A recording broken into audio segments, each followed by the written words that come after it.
And we are live. So, hi everyone. Actually, I'm not on camera right now, but I'm right here on the side. I'm with Mark Serva today. My name is Mathieu Claude, and I work at in IT Academic Technology Services at the University of Delaware. And I'm here to introduce to you guys Mark Serva, who's actually a professor of MIS in accounting, and also very involved with problem-based learning and the Institute for Transforming Undergraduate Education at the University of Delaware. So, so if you guys have any questions, I'm going to be monitoring the Google Plus event page that you guys saw to actually see this broadcast. So the whole idea is that we don't necessarily want this to be super formal, but Mark does have a couple of slides, and we're going to try to have more of a conversation about problem-based learning and the open repository for problem-based learning that is hosted here at the University of Delaware. So Mark, good morning, Matthew. Take it over. Thank you. So one of the things Matthew mentioned was that I do work with problem-based learning. One of the maybe what we can do, Matthew, is if you can just let me know if people post questions or if there's anything outstanding. Yep. I really hate to go into PowerPoint mode because it's almost an anathema to PBL, but at the same time, you know, this is kind of a broadcast type of situation. So, but I guess what I would say is that please feel free to post anything that you would like to talk about with regards to PBL, and I'd be happy to answer it any way I can. I'm going to go into anticipate one question, and that is kind of what is PBL? I think that's probably one of the most basic questions, but also an extremely fundamental one because it depends on how we define problem-based learning. Everybody who does PBL kind of does it a little differently. There is no definitive PBL approach necessarily. And so the Delaware model of PBL, for example, we're going to make sure we're sharing the screen here. I'm not as familiar with this platform as I should be, so apologies to everybody here. There we go. All right, thank you, Matthew. So we're going to start talking about what is PBL, and hopefully that'll answer some questions. But again, please do feel free to post, and I'll interrupt, and we'll see if we can answer some questions as they come in. One of the challenges that I think we have in higher education these days is that historically it's been kind of a content delivery mechanism. I know when I was in school, I was in a lecture hall with 600 students or whatever, and it was not interactive. I saw a very interesting statistic. Kevin Casey has written a book called The End of College. It's a very interesting book, and he reports back that according to surveys, it's been very consistent over the last 20, 25 years that roughly around 85 to 95% of the time in a college classroom is spent on lecture. So it's not extremely interactive, and that's a little scary actually. So one of the things I talk to people about is how do we spend our time in class? And I'll ask faculty to look at the 10 items here, these 10 items: content knowledge, hands-on skills, critical thinking. How important are these? And there happens to be 10 of them. And so if I gave you 100 points to allocate, how would you allocate the importance of these? And what's interesting is depending on the discipline, most people try to find a fairly uniform discipline. That is, they allocate roughly around 10 to 15 points on all of them. In other words, they find all of these being extremely important. You know, some of the disciplines like law, which is very content heavy, might be a little higher, but typically very uniform. But then the next question, you flip it around and you say, okay, now that you've actually rated how important they are, now tell me how much time you spent on each of these. And I got this idea from Jonathan Stock and Robert Martello at Olin College, and it's a really good point because what we tend to focus on, according to Kevin Casey anyway, 85 to 95% of our time is on content knowledge. Now, lecture it can be used very effectively, but lecture cannot teach critical thinking. Lecture cannot teach communication skills, except for the communication skills of the presenter, of course. It certainly can't teach self-directed learning, and it does tend to actually inhibit student intrinsic motivation. So we have to look at other pedagogies, and so that's one of the goals here. You don't have to use PBL every single class, but it is a tool in your toolkit to be able to actually, hopefully, activate some of these other aspects. So one of the things we should talk about is what is a problem. This is a classic physics problem. I actually got this when I was a freshman in college as an engineering student. And I don't really classify this, at least in a PBL mode, as a problem. It's more of a textbook exercise that students might have to figure out at the end of the book or something. But the reason this really isn't a PBL problem is there's no context. There's no richness. There's nothing that really would intrinsically motivate a student to solve it. It is so abstract that students can easily solve this problem and still not even learn anything, except for the fact that they have to find the formula in the textbook, plug the values in, and get the correct answer. So that's not a PBL problem. This is a different type of problem. This is more of a PBL type of problem. With PBL, this is an interesting problem that is out of our PBL Clearinghouse. And one of the purposes of this is to try to, of this exercise here today, is to make that resource available to you, to do a little bit of marketing for this, because this is a really critical resource. There are around 100, 125 problems in the PBL Clearinghouse. And Matthew was nice enough to put the address behind me. When we get out of screen sharing mode, you'll be able to see it over my shoulder. But this problem is something I would want to solve. And that isn't, this is a baseball problem, so it tends to be more specific to the United States, or at least the Western Hemisphere anyway. Yeah. But anyway, this problem is very interesting. I mean, you look at two cities which have fairly high altitudes, and Major League Baseball has to decide whether or not to entertain a bid with the possibility that it would have an effect on increasing the number of home runs. But the interesting thing about the problem is it doesn't spell out what the problem is. Mm-hmm. The first question is what variables are relevant. You're asking students there to think a little metacognitively, not jump to an answer, but to actually think about what is being asked here. What is being asked here? What is the problem, in a sense? And then asking them to make a decision. And a very popular TV show in the United States called Mythbusters actually looked at footballs. And pretty much what you find is the effect would be negligible. But it's still an interesting problem. Yeah. And this is physics. This is physics. And it's the Expos. It is the Expos. Well, it used to be anyway. Yeah. No longer anyway. A good friend of ours, Steve Bernhardt, wrote this problem shortly after the Haiti earthquake. And he collaborated with technical writing students and engineering students to come up with a problem to help the Haitians overcome the terrible earthquake in Haiti. So that's a little bit more realistic, and it's also gives students a sense of motivation that they're actually working towards something that could help other people, which is a great way of bolstering intrinsic motivation. So how does PBL work? This is one of our classic slides that we use at our institute. PBL typically is with the presentation of a problem, which I've just shown you, have the students organize ideas. There's a definite mechanism in place here.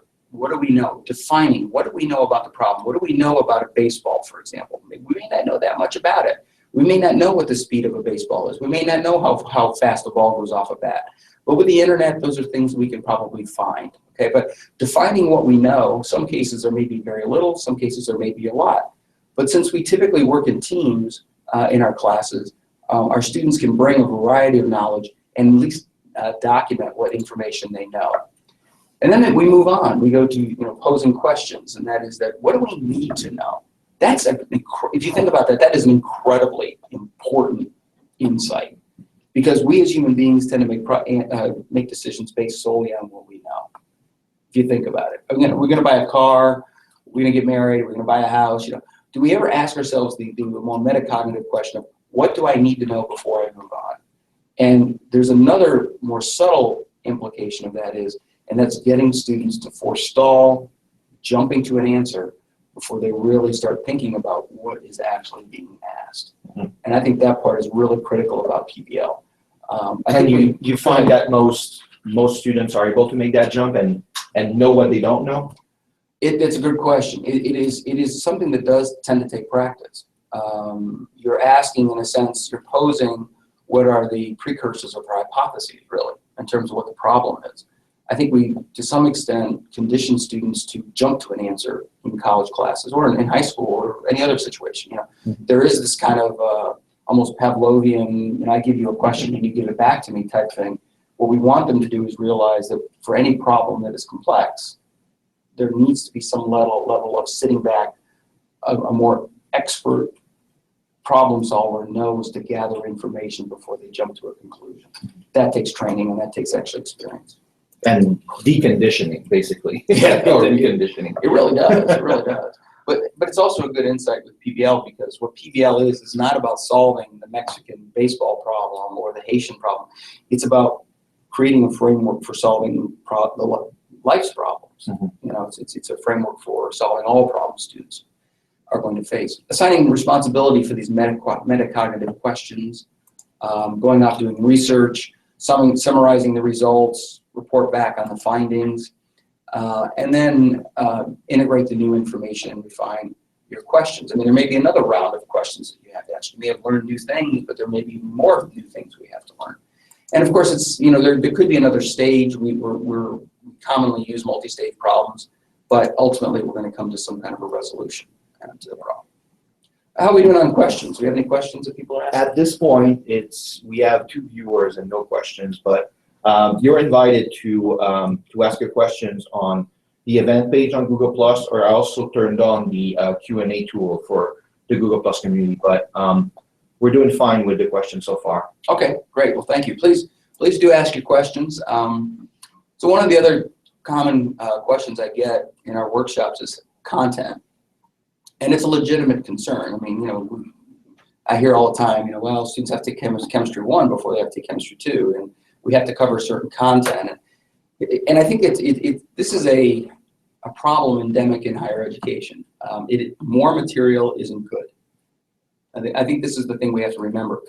As we say in research, what's the ultimate dependent variable? Is the goal here to teach deliver as much content as we can, or is the goal that students leave the course understanding and learning? And I am sympathetic, because all of us face these challenges, but I think it's a question that we need to think about as an institution.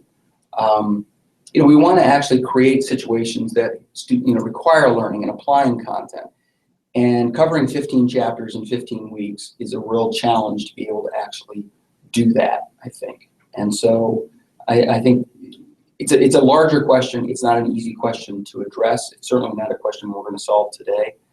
But I think it's something that does bear some scrutiny, because I am not a big fan of covering a lot of material in classes. And what are some of the strategies that you've had in your department or with colleagues to address some of that stuff and sell the idea that we really don't have to do it exactly the way that all our competitors do it, basically? Right. I mean, I'll be honest with you. I mean, I'm lucky in the sense of my department that I have a lot of autonomy in terms of what I can teach. But in those situations, it becomes more of a curricular decision, and that is that, you know, I commonly get pushback, for example, from my colleagues in accounting. I'm not an accountant, but accountants have to study for a CPA exam. So similarly, biology students have to study for MCATs if they're going to medical school, those types of things. So one of the questions I often ask is, so after students graduate, what's one of the first things they do? Mm-hmm. And most of them, what they do is they go back and take a study course. Mm-hmm. Right? Yeah. They go back and actually take a study course. I mean, they'll take an MCAT study exam or the CPA study, you know. And why do they do that? Well, in many cases, because they have to go back and relearn the material that supposedly they already learned in college. So even if we do cover 15 chapters in 15 weeks, it still is a challenge for students to, even if we do cover all that content, the question isn't whether it's being covered, it's whether it's being learned. Yeah. Yeah, that's always an issue for sure. You know, that's the one thing. I know that you've talked about some of that stuff in the past, you know, in conversations we've had or in presentations. But the whole idea of that, you know, what do you want your students to remember 6 months from now? What do you want your students to remember a year from now? Right. And that kind of stuff. So, you know, from any given class, there's not much that students are going to remember. So what are some of the key points that basically you emphasize in your courses? Yeah, what I try to do is I try to break my class down into sets of modules. So typically around 4 to 6 modules.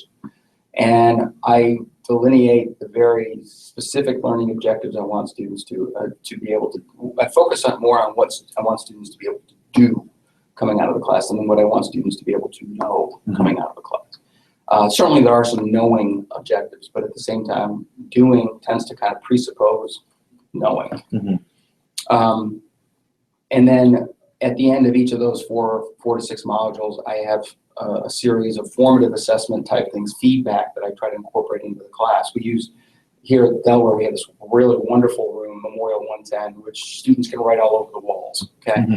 And that's something that I use every single day. We're always using markers. I drive my department crazy because I'm constantly refreshing with new markers, you know. But it's a great opportunity for me to see formatively what are students actually doing and understanding. And then, of course, at the end of each of the modules, there's some kind of a summative assessment in terms of their ability to know. But the summative assessment, the other day I did an exercise in class where I had everybody working on the walls. Everybody was engaged. There was a lot of enthusiasm. There was a lot of feedback that I was giving them during a formative assessment. I was giving them feedback. More questions like, well, what did you think about this? Well, what about this? And this is for a grade, and I'm giving them feedback. I'm not giving them answers, but I'm giving them feedback. And at the end, I was so amazingly impressed by the work that they did, because they had all worked so hard, took it so seriously, and all of them had gotten very, very close to the answer, to the correct answer. And what I just basically said was, you know what, in looking at what you guys did, everybody in this room deserves 100. It's just wonderful. I mean, and that's the type of celebration of learning that I think you can't do that every time, obviously, but you also have to consider the motivation of the students when you're doing something like this. Yeah, excellent. So do you have other stuff on the slides that you want to tackle, or do you want to jump in to talk about a little bit about the clearinghouse? Let's talk about the clearinghouse. Yeah. Hopefully people have an idea now of PBL and what it involves. Okay. So what I'm going to do is actually I can bring it up on screen so that we actually have the oops, I'm not on the right keyboard. I do that all the time. This is real, people. We're doing this real time now. We're not, we're not fucking around. Okay, good. So this is. By the way, that's a wonderful view of my bald spot right there. So. Yeah, me too. I have a bald spot here. So let's start with this then. Let's go back to this screen share. And screen share this. There you go. All right, thanks, sir. And now you can navigate. Sure. The website that you see here is the main page for the PBL Institute. Internally, we call it the Institute for Transforming Undergraduate Education. One of our former presidents could always complained about that because he could never remember it. So we rebranded it externally for PBL UD. It's easier to remember, has a little bit more of a clear message there. Over here on the right side, you'll see the PBL Clearinghouse. And what Steve Bernhardt, our former director, our current director is Deborah Allen. And what Steve did is restructure this so that it is now more of an open platform so that people can easily find the problems that they're looking for. And if you go in here to the clearinghouse, of course, each of the column headings here, you can sort by clicking on them. And there's a lot of classic PBL problems out here that are really just wonderful. I use them all the time. When I do workshops at locations, I use these. We start off with accounting here. Okay, these are accounting problems, filter tells problems. And if you go on, you'll see there's a lot of course, PBL is very widely used in the STEM disciplines. So you see the biological sciences there. Deborah Allen actually has some problems out here. She's our current director. And Robert Talish has written a lot of problems. Sue Groh, also one of the members of our ITU board. She's written a number of problems. And I'm trying to find a specific one, which is a classic PBL problem. I'm going to keep going until I get to physics here. So, or you can use the search at the top. And I could do that. Filter, yeah. I could do that, Matthew. You could. I could. I'm not going to, but I could. Okay. So this is one of the classic PBL problems here, and that's the day in the life of John Henry. And of course, PBL is, and there's two parts to every one of them, by the way. The first document here is typically the problem, and the second document is the teaching notes. So if you go ahead and take a look at this, this is a classic problem. We use it a lot in our workshops. Barbara Duke, who was one of our founders back in the 90s, wrote this problem. And this takes a really nice, well, not really nice, but it takes a situation that is based in reality. It's a local traffic accident. And the interesting thing about this is a classic physics conservation momentum type of problem. But what's cool about it is that unlike any other physics problem I've ever solved in my life, there isn't a single number except for the time. All right, which I love. All right. because this is a problem. And the nice thing about it is the role, Barbara does not ignore the importance of intrinsic motivation here. She ramps it up by actually saying, with the severity of injury, the investigation is critical because there may be a fatality involved. So it's kind of almost like a little CSI episode. And this was written, in, I think, in the either early or mid-90s, so it's a little before CSI. I love this problem because there is a cliffhanger, and the questions that Barbara answers are almost textbook in the sense that the first question is not what is the answer, but the first question she asks is, what questions does he have to answer in the investigation? Very metacognitive, stepping back, thinking about what's being asked here. What do I need to know before I can move on? Really, really nice in terms of how she approaches this problem. So I think this is a textbook way of structuring a PBL problem. So one of the things that I like about this whole the clearinghouse, and before we actually just made a migration to make it completely open access. It used to be that you needed to, it was gated, so you needed to request access and then you would get access to the documents. But the idea that it is an open educational resource. But a lot of times when we talk about open educational resource, we actually talk about online learning and we talk about distance learning. But in this case, it's really to support what you guys do on a day-to-day basis, because most institutions are still teaching classroom type of classroom types of environments. So I thought that the whole idea that it's not content itself, it's actually a teaching process. It's actually a way to make your classes more engaging, to add value to your institution. Have you seen institutions or some institutions really dig in the way that we have in PBL? Absolutely. But I'm going to make a broad statement here. It is a little bit of a generalization, but some of the most active adopters of PBL are outside of this country. South American countries tend to be very big into PBL. The Pacific Rim, Singapore is a big advocate of PBL. Singapore Republic Polytechnic, I think it is one of their mottos is one day, one problem. So they're completely bought into PBL. And certainly we've done a lot of work with universities in this country, but I think we're also to some extent saddled with a little bit of baggage in terms of where we've always been that other countries may not be quite as concerned about in terms of. So yes, to answer your question directly, yes, there is a lot of enthusiasm, but I think some of the countries outside of the United States are really more buying into it than say, a wholesale adoption process in the United States. Like one of the things that's happening on campus here, like for the last 2 years, 2-3 years, so we've talked about Memorial 110, and I can bring a couple of pictures from some of these spaces later, but there's also, we have a brand new building on campus that's called the Harker ICE Lab Interdisciplinary Science and Engineering Lab that was basically designed around the principles of problem-based learning. So it's a brand new building. There's 4 classrooms, one on top of each other, and they're all designed around the idea that students are going to work in those kinds of environments. So your learning environment, what are some of the key things that you need in your learning environment in order to promote PBL? Yeah, it's a really good question. And, Paul Hyde, of course, has worked a lot on these issues here at UD. One of the challenges is that we're all saddled with certain rooms that we wish we didn't have. But I think movable furniture is critical. The ability to actually create ad hoc teams, work individually, but then also on the fly say, hey, everybody get in groups of 4 or whatever. I think that's useful. Any kind of wall space in terms of being able to write. It doesn't have to be high tech. That's one of the things that I try to stress. Yeah, I mean, it doesn't. The most useful tool we created over in the business college a really high tech room some years ago, the telecommunications room.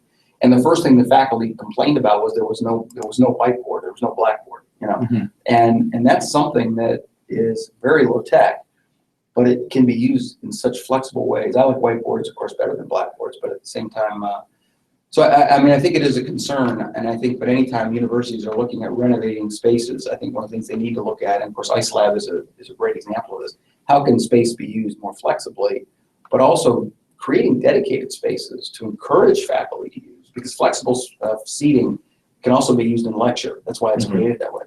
But can you also create spaces that are specifically geared toward more student-centered pedagogies? I think those are important as well, because they can help beat the drum in terms of the importance of these types of approaches. Yeah, absolutely. Some of the other things I want to talk about. So we started doing the demo of, so we have all these problems. We have about 100-something problems in that database. Right.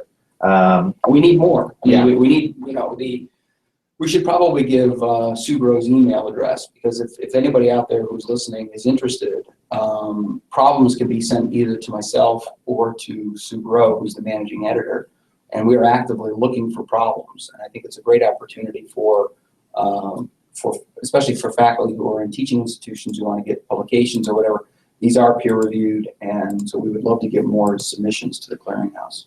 Yeah, absolutely. And so I reshared the Clearinghouse itself. So you saw that every one of these problems is actually set in Google Drive. Right. So all of these documents, basically, if you want to just use those problems, all you have to do is just find the one you want, click on it, and then in Google Drive, you can just go in and make it pop up in a new window like this, and then you're basically in a Google Doc. And then if you're familiar with Google Drive, then all you have to do is click File, make a copy, and then you can keep a copy for yourself, or you can just download it as a Microsoft Word or something and make your tweaks. But the idea really is that all of these are templates in some way. Yeah. They're just designed to the handouts themselves and the instructor notes are designed to be tweaked. So you download, you make your tweaks, you share with your students, and then you share back. So that's kind of that's one of the reasons why all of this was designed this way. And then the other part of it is that if you do want to submit in the PBL Clearinghouse, there is an for authors section, and it gives you the template and the URL, not the URL, but the email address where you can send, your problems that you've developed, right. And you're paying attention to that. Basically, it gets redirected to you, right? It's either me or Sue, but I'm actually submitting a problem probably this week that I was telling you about earlier for submit for publication. So it is something that we do want to get more people out there, and I find one of the best uses of the Clearinghouse. I rarely go out to the Clearinghouse and say I'm going to use this particular problem in class this week. But it's such an amazing resource for getting ideas and seeing how people stage things, and kind of different models of PBL. Like some are a little bit more directed and a little bit more structured to kind of get to a specific answer. Some are more open. You can run with it depending on the level of your students. And but there's some really, really good ideas out there in terms of how to actually stage a problem. And so one of the things that's a little different about PBL as well is that, and one of the reasons why I think it was protected before is because of the sequential revealing of next stage. Yeah, that's a good point. Yeah. Because that's one of the things that, so you send your students on a quest to start with, and then later there's a second phase where you can have a second handout or different set of instructions that are going to push students to go a little bit further in their reflection. But so that was one of the reasons why it was protected to start with, not necessarily because it needed to be protected or needed to be proprietary, but because we didn't necessarily want the students to all find the answers if they Google the question. Right. So one of the things that we encourage you to do when you use the PBL Clearinghouse is to make your own copy, but also tweak the name and tweak the names of the fake companies or whatever is happening in there, so that you make it your own and you make, and then you use it with your students. I'm not seeing any questions from the audience, but one of the questions I have is, I don't know if you've done a lot of online learning. I think you've dabbled with hybrid and that kind of stuff. Right. But how would you adapt something like PBL to an online environment? Yeah, the use of online environments makes it more challenging because I like the richness of a college classroom. I actually, in many cases, have I wouldn't say avoided, but it hasn't attracted me because I just love the in-classroom experience. But at the same time, certainly things like discussion groups, Google Docs, in terms of collaboration, can be used to at least model the collaboration that would occur in a team. PBL really, problem should be complex enough that it can't be solved by only one person. So it does need to be something that you do typically work in teams, anywhere from teams of 3 to 7, depending on the complexity of the problem and the nature of the class. But at the same time, any kind of collaborative technology that can be used to bring students together can be very effective. I think in general, I recommend looking at structuring the problem perhaps a little bit more for online environments, because it's harder to give simultaneous synchronous feedback. Like if you're the professor in the room and you can walk around and you can actually sit at the table and hear what they're saying and all that. It's not quite as efficient when you're online. I mean, certainly you could sit through a chat session, I suppose, and that type of thing, but it's not quite the same thing. Yeah, we do have a technology here that we started deploying that's called Zoom, and allows for breakout rooms. Okay. So students could be sent on a quest in their breakout rooms, and then the faculty can actually move from one room to the next and listen in. And also there's a chat feature that's involved. But I think that if we're talking about synchronous, it might be a tiny bit easier than if you're trying to do something asynchronous. Yeah, asynchronous, the time delay just makes it really hard to give. The importance of formative assessment in the form of some feedback and guiding feedback and direction is so incredibly important for learning that the asynchronous nature, I think you lose a little bit of that richness sometimes. Yeah. So the synchronous stuff would be a lot more effective, I would think. Yeah. Okay. So it seems like we've been, talking about PBL, about the PBL Clearinghouse for about half an hour. So I'm not necessarily, even though we've scheduled for an hour, I think that the idea is that we're just going to be talking informally for a couple of minutes and see if there's questions that are coming up. I also share the URL on the events page on Google+, so that if you want to join us live, then you're welcome to do so, and we'll be able to just have a new face-to-face or a virtual face-to-face conversation. But in any case, so just make sure that you check the event page on Google+. So anything else that you want to add regarding the institute? Maybe a little bit of background on how the whole PBL idea started at UD. Yeah, I mean, I was actually not involved with it, but it was some of the faculty here, and them: Hal White, Sue Grow, George Watson, Barbara Duke. I'm not want to miss anybody here. Sue Grow. Created, Deborah Allen, of course, created this institute that it was started with an NSF grant, and the idea was to look at student-centered approaches to learning, more specifically PBL, and it just really has kind of taken hold from there. I mean, we're considered to be one of the foremost leading centers in terms of PBL, I think, certainly in the United States, if not the world. And I think what I would encourage people to do is that it's like anything else in terms of pedagogy. It takes a little practice. It takes a little dedication. The first time that any of us lectured was probably not a complete success, right? But you learn skills, you develop new muscles that you didn't know that you had. Mix it up a little bit. I think it's a wonderful way. I learn more in a classroom these days than I ever learned when I was lecturing, because I just have the opportunity to learn more from my students. I certainly learn more about what they know and don't know. That's part of that process. And the other part is that if there's anyone out there who's interested, you guys actually offer workshops. Right. So if you do have questions about, how can I get this started at my school, there's a lot of events that are happening here at UD, but sometimes you guys also take your show on the road in South America. Absolutely. I think every other year. And there's also, but they also do, so Mark and a couple of other people involved with the institute also do training sessions, custom training sessions for different institutions. So can you talk a little bit about that process? Sure. I mean, we've been doing them now since about 10 years or so, and it's worked out extremely well. We've been everywhere from India, Taiwan, a number of times to South America, just all over the world as well as the United States. I've got quite a schedule filling up this summer, different places around the United States. We just worked out a grant with the university in Brazil that we're going to be working with them on some PBL work and helping them. So it's something that we're very well aware of and very adept at. We've gotten excellent reviews over the years. Everybody has really enjoyed our workshops. And I think it's one of the things that's important for faculty to know is that this is something all of us who are involved with love to do. We love working with faculty.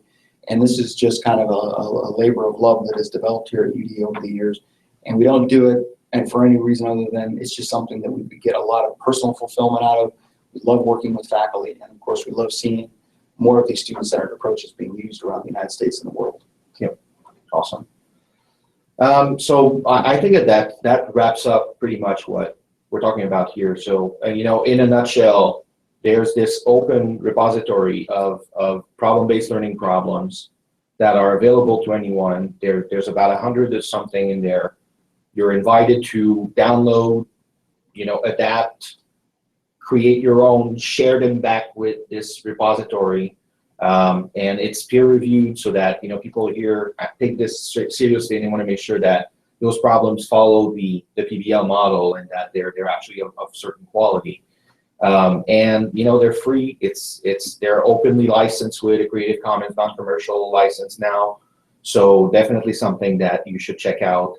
And if you have any questions, then you can actually contact. The contact information are available on the Institute's website. So the website is written at the back, www.udel.edu/INST.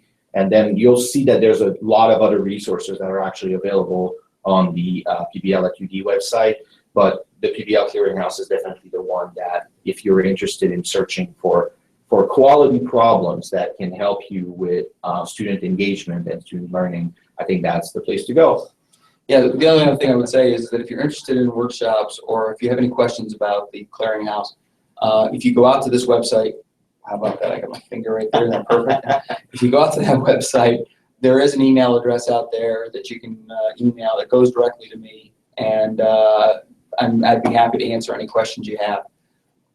Yep. All right. Sounds good. Thank you so much. So so it's a wrap. Thank you guys, and thanks Mark for agreeing to do this. And we're so yeah, we're always open for, you know, just talking about stuff. So see you guys. Take care. Stop.